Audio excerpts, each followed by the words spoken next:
Жалал Абад областык клиникалык ооруканасында эл аралык стандартка ылайык курулган ыкчам медициналык тез жардам берүү бөлүмүнө Германия өнүктүрүү банкы тарабынан 4 миллион евро акча бөлүнгөн. Аталган жайдын абалы менен Германия өнүктүрүү банкынын жана Кыргыз Республикасынын саламаттыкты сактоо министрлигинин өкүлдөрү таанышты. Ага шаар мэри Мураталы Тагаев да катышып, кала бюджетинен 1 миллион сом акча каражаты бөлүнгөнүн айтып, калкты саламаттыгын сактоо, медициналык жактан тейлөөнүн сапатын жогорулатуу багытында бир катар иш-аракеттер жүрүп жатканын белгиледи. Ага ылайык бул ыкчам тез жардам көрсөтүү бөлүмүнүн сырткы айланасын инфраструктуралык жактан жакшыртуу үчүн мындан ары да көмөк көрсөтүлөөрүн билдирди. Германия өнүктүрүү банкы ыкчам медициналык тез жардам бөлүмүн Жалал Абад шаарына курууну жөн жайдан тандашкан эмес. Аталган облус аймагында өзгөчө кырдаалдар көп катталгандыктан өз убагында ыкчам медициналык тез жардамдар керектиги аныкталып, эки тараптын сүйлөшүүлөрүнүн натыйжасында макулдашылган. Областта оорукананын аталган бөлүмү 2020-жылы пайдаланууга берилет. Учурда имараттын куруу иштери аяктап, керектелүүчү медициналык жабдыктар менен жабдуу аракеттери жүрүүдө.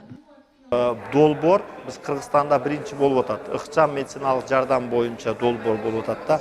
Бир жерде диагностикадагы дарт аныктоо лаборатория, анан 24 сааттын ичинде экстренный баарын жасаш керек, анан операционный столдор менен деп жасаганда. Эмне үчүн Жалал Абад дегенбиз? Жалал Абад калкы боюнча экинчи орунда турганы менен эң негизинен мына кан жол Жалал Абадта көп өтөт. Өзүңүздөр билип атасыздар. Бүгүн дагы актуалдуу, себеби мына күнүгө эмени ачсаң, интернетти ачсаң, ушул машиналардын кагылышы, анан кийин бул Кудай сактасын башка нерселер болуп атат да, тышкы себептердин эсебинен. Мындай биз ушуну өз убагында жардам көрсөткөнү даяр болсун деп Жалал Абадта ушуну пландаштырылган. Эми Кудай буйрса, мына өзүңүздөр көрдүңүздөр, кээ бир жабдуулар келген.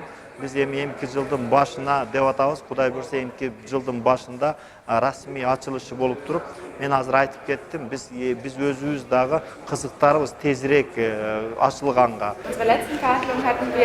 Германия өкмөтү Кыргызстан өкмөтү менен чогуу иштеп келе жатат. Ушул тарапта бул тараптын аталышы өнүгүү максатындагы партнерство деп аталып. Ошо 27 жылдан бери биз ар кайсы долбоорлорду Кыргызстанда биздин өнөктөштөрүбүз менен ишке ашырып жатабыз. Бизде ыкчам жардам берүү боюнча бул 4 миллион евро инвестиция кылынды. Азыркы учурда бул долбоорду эшигин ачуу боюнча иштер жүргүзүлүп жатат.